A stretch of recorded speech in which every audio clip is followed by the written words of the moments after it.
About 2.6 million Kenyans living in 418 sub-locations have no access to telecommunication services, since the regions have been marginalized by service providers.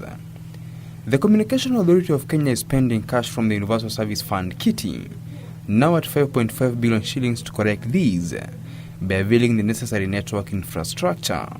To move forward in terms of ICTs, quite a number of things have been done.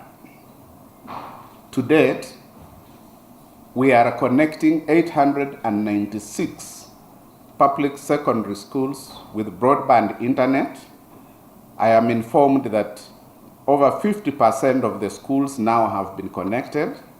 They also developed the Universal Service Manual that is supposed to systematically help us to be able to implement the fund without any arbitrary decisions. Cash from the Universal Service Fund will in the next 5 years be used in, among others, financing postal and courier projects, to determine the appropriate interventions and laying of high-speed internet infrastructure to public institutions.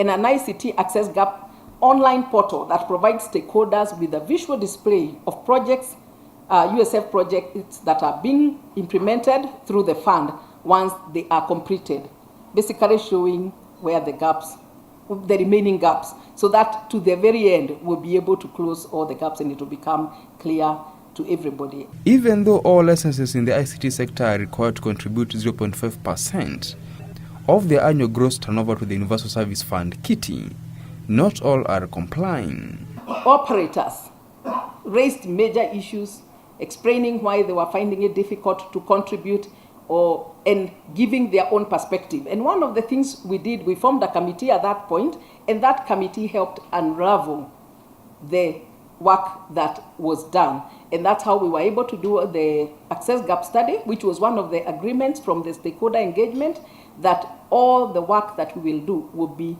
guided by an Access Gap Study. 6 out of the 9 members of the Universal Service Advisory Council were inaugurated following their reappointment on a 3-year term.